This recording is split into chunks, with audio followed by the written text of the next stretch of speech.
Everybody, Simon here, Projects in the Barn, and today we're bringing you another, step outside shall we, another Jaguar XKR video, and we're just following on from the last couple of videos where I've been still scratching my head over what's going on in my engine, and a lot of people have been telling me to test the fuel pressure, so that's what we're going to do today. So I've got my fuel pressure tester kit. I've had to wait a little while because I've had a kit for years and years, and the adapters that I had wouldn't fit on the Shrader valve on the Jag for whatever reason, I don't know. So I've just got an extension cable with the right size Shrader valve fitting, which has got a quick connection at the end, so I can put the tester on the pressure gauge and see what happens. So that's what we're going to do. I've gone and bought about 20 litres or so of premium fuel, as well as a little bottle of fuel treatment. So first things first is we'll throw all that into the car, and then we'll put that in. We'll fit on the pressure tester kit, see if I've got any pressure before I even start the engine, and then we can fire the engine up and see what happens. We're looking apparently for about 40 psi. So we'll see if we can get the car running long enough to show us what pressure we've got, if any, and to see if it remains stable, if it's fluctuating or whatever. Hopefully that'll give us a bit more of an idea of what's going on. If we can't see any issue there, I'll continue scratching my head and I should probably move on to something else on the car. So anyway, let's go inside the barn and see what's what. So we'll go over this side. So there we can hopefully see down on the floor 4 full cans of fuel. I won't film me putting that in because that is really boring. But we want to do a pressure test on the car. So I've got my pressure tester kit here, which reads in bar and PSI. We're looking for around 40 PSI apparently. This is the adapter that I needed to fit onto my Shrader valve apparently. So UK right-hand drive car, so the steering wheel's on the correct side, over on the right side. Anyway, the engines are all the same. So if we go forward of my supercharger, charge cooler here, go down to where the breather pipe is, and if you can just see sticking behind there, that blue cap is the cap of the Shrader valve on the end of the fuel line. So I need to get that hose onto there, which is probably going to be a bit of a pain in the backside. However, I'll try and film it. I'll probably end up getting in the way, but that's where we need to get it onto. But first things first, we'll throw the fuel in the car and then we'll come back to the Shrader valve. So I'll empty all the cans into that and then we'll look at the engine again. Right, so I've got the fuel in.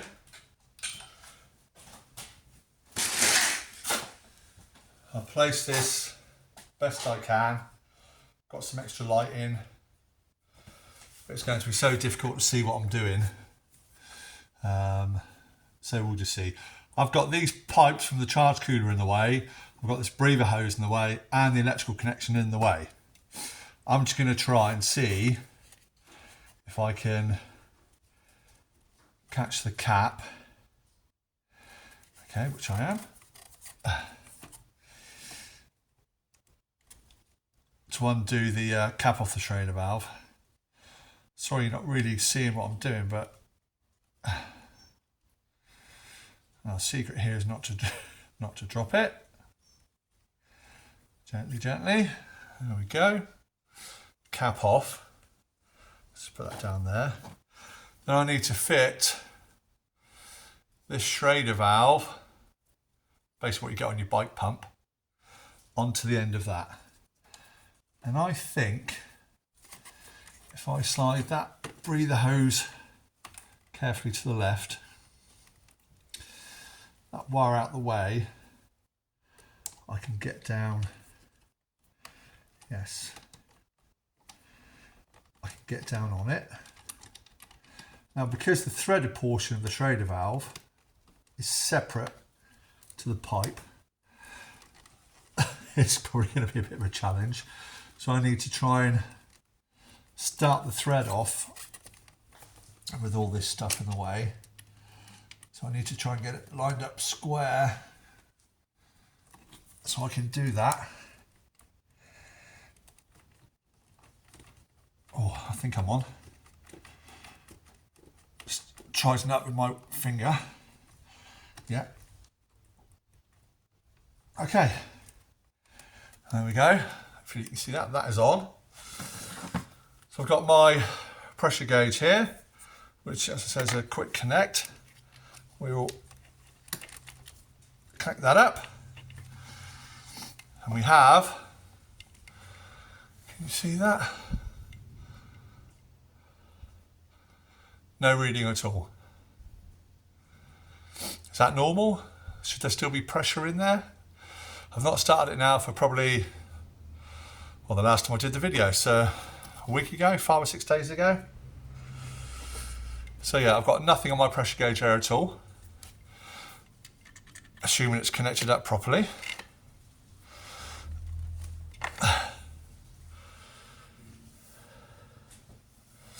So I think I'll just take the camera off the engine. I'll put it up here onto the bodywork. Bear with me. I'll just lower it all down and then I can go for a start. We'll see what happens. I just don't want the camera to fly off anywhere.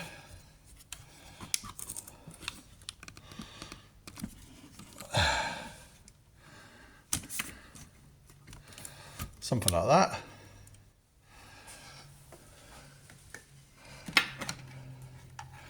I mean, that probably will jiggle about, but we can see it there, can't we? Right. You'll see more than me.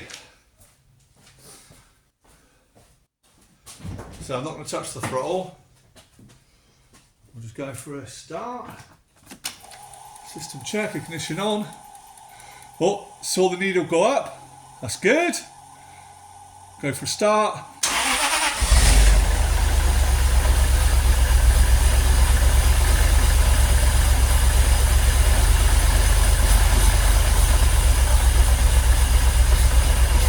So,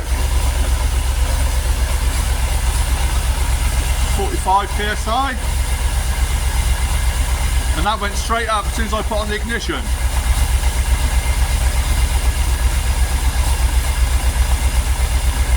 If I sort of bring that over there, we'll just let it run. Monitor this.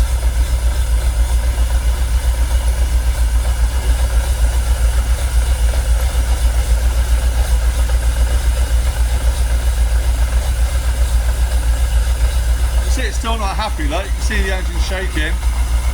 We might not be able to.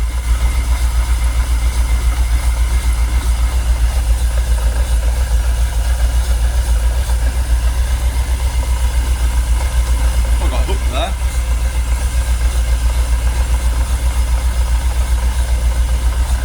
Lights shining on it. There we go. Still at 45. Still idling. That looks pretty good to me. I'll hang up there.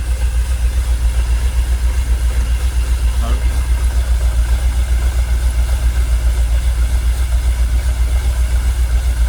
Still good fuel pressure. So the fuel's obviously, when I first put the fuel gauge on, let's go outside and chat.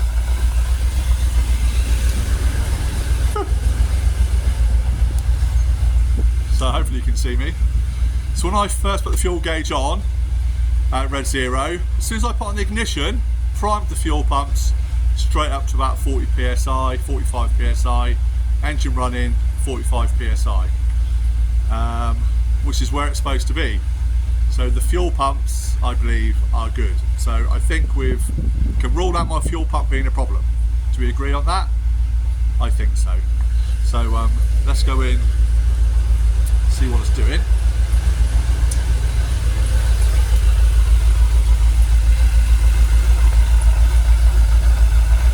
Still at 45. good. Engine actually, to be fair, engine seems pretty happy. But as we know, it lasts for a few minutes and then it starts to stall. You got any engine lights?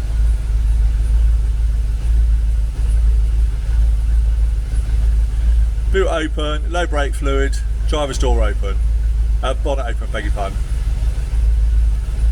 What are we idling on? About 800 RPM.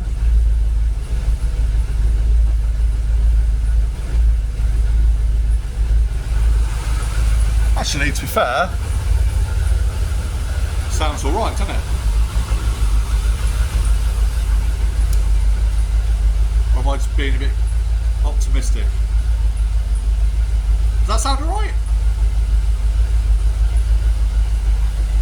Sounds alright, doesn't it? You can see on the engine, look, it's calmed down. It's a lot smoother. We're not rocking like it was. Fuel gauge, still the same. 45 PSI.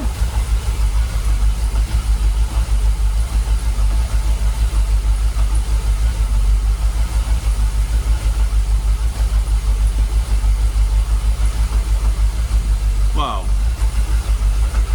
What's that all about? The valve I put on, or the sensor, bone dry, no leaks from that.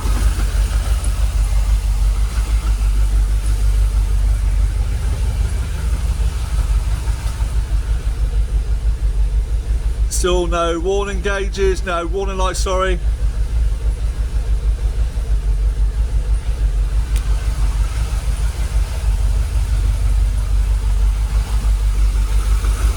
Fuel gauge, pressure gauge, still the same. That's starting to sound sweet.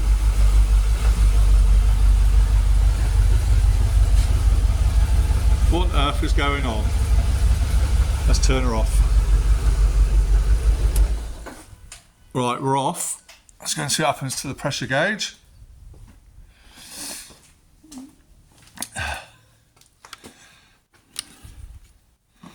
So we've gone from a running, get out of the light, 45 PSI, we're down to 41, 42.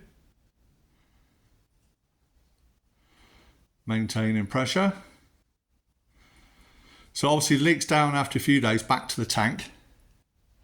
I guess that's normal, because as soon as I say put the key in the ignition and primed the fuel pumps by turning on the ignition, the gauge shot straight up. I mean, that's not leaking down.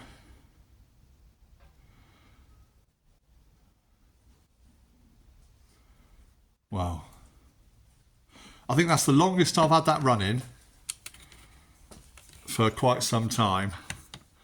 See if I can take this off my stand without turning it off. Let's pop that down there. That's the longest I've had that car running since I don't know how long. And now, what do you think? How's it sounded to you guys? That sounded absolutely fine to me. Still a little bit jumpy on startup, but then it seemed after sort of 30 seconds or so, just seemed to smooth out. Now, the last load of fuel I put in there after changing the fuel filter was just cheapo E10 fuel. I've put in there now premium E5 with a shot of Redex, and that sounded all right. No warning lights, correct fuel pressure, idling smoothly, I would say. Maybe, as so many others have been commenting, I just need to stop worrying, get it on the road, take it for a blast, and see what happens. So maybe that's what I'll do. What do you think? Please let me know. Everyone points down there, but I'm not pointing to anything. But, you know, I'm referring to the bottom of the screen, whatever media you're watching it on. Leave a comment in the comment section below and tell me what you guys think. Do I have a miracle car that's just fixed itself? Do I have something that's intermittent? That's more likely the case. I had another one of my subscribers, XKR Matt, good to chat to you, mate, has suggested an electrical issue with the wiring harness to the injectors. Quite possibly. Have the rodents been at it since it's been off the road for so long? I don't know. Without tracing it all, I wouldn't know. I'm definitely no auto electrician, so I might need some help if I was to do something like that. But that sounded alright to me, didn't it? What do you guys think? Let's go back in and check the fuel pressure. Let's have a look. See how quickly, if at all, it's drawing down. No, it stays stable. Weird, isn't it? Very strange. I mean, I really don't know where else to check. I mean, realistically, without it going to a professional setup, who I've been in contact with, it's a screw. Oh, it's a screwy floor. It's no good. I've been in contact with Swallows Racing, who aren't a million miles away from me, via email, just to see if they'd be prepared to give the car a bit of a health check, do some diagnoses for me, and they're happy for me to go and film as well. So that might be an option. But I think, you know, for my own sanity, so we can move on with the project, let's forget about the engine for now. Let's crack on with the rest of the car. I'm happy-ish at the moment that was running all right, okay? So let's park it for a minute, literally and metaphorically, the engine, and crack on with some other stuff. Should we do that? Right, let's talk through what I'm going to do and present you in the next video, hopefully. So, I'm going to, firstly, just level out this part of the floor of my workshop. Okay, because this is a perfect space for my XKR to be. Then I'm going to get all four wheels off the car, and I'm going to get it all up on axle stands. Now, I've read in the owner's manual that to lift both front wheels up at the same time, there's a cross brace underneath the radiator pack, which is the recommended place to lift the front of the car, provided that 24 years after the car's been made, it's not rotted out and it's still in good structural condition. So we would inspect that. We'll get up in the air and have a look. Someone commented on my stain. It's not from this car, it's from something that was there previously, so don't panic. And if you look, that's where the radiator sort of pack is. There's nothing there that would stain it in that way, unless I've got oil cooler lines there. But yeah, that's been there like forever. I hope anyway. We'll check it out when I jack the car up. So yeah, so if that's in good condition, we're going to do that. But now my lock and wheel nut key is turned up. You've seen that on one of my previous videos. If not, go back and check. I've left the lock and wheel nut key in position, which is this one here. I'm going to undo all the lock and wheel nuts, break off all the nuts. Excuse me, not literally, but just loosen them, just give them a quarter of a turn, and then we'll get the whole front of the car up on axle stands. I'll get the whole car at the back up on axle stands, and then we can look at the braking system. It's the brakes that stop me taking it for a drive. Now, where I live, I've got a road which is about probably 3/4 of a mile long, something like that. Certainly long enough that I can take it up and down the road safely without sort of any risk to anything or anyone. So, but I need to have a look at the brakes. So that's what we're going to be doing. So we'll get those wheels off, we'll get it up in the air, see what's going on with my brakes. It's leaking fluid, and I suspect we'll probably end up replacing all the rubber hoses. We'll check the main brake lines, the hard lines front to back. But I think if we just start off, just replace the lines anyway, even if they look good or not. We'll get them replaced, get the calipers off, the carriers off, give them a good clean, check the piston seals, maybe do a rebuild kit on that. Who knows? But that's going to be my next video. Certainly my next video in the series on the XKR, that's what we're going to be doing, is get the wheels off, get it up in the air and start having some fun with the car. And I'm going to work my way around it, try out some new products. I've bought some lanyard guard after reading excellent reviews on that. I shall be definitely lanyard guarding the underside of the car, but after I've done any repairs that I need to do, see what or how that works. So yeah, please check back soon. So just a shortish video from me. Hopefully you've enjoyed what I've put out there. Thank you so much to all of you that keep commenting and keep watching my videos. It is so much appreciated by myself and those close to me. You know, we really do enjoy it, and it's just a bit of fun for me. It keeps me busy. So yeah, please, if you haven't done so already, please hit the subscribe button, hit the thumbs up button if you enjoy what I'm doing, and we'll see you next time on Projects in the Barn. So take care, everybody. See you soon from me and the soon to be awesome XKR. Cheers, gang. Bye.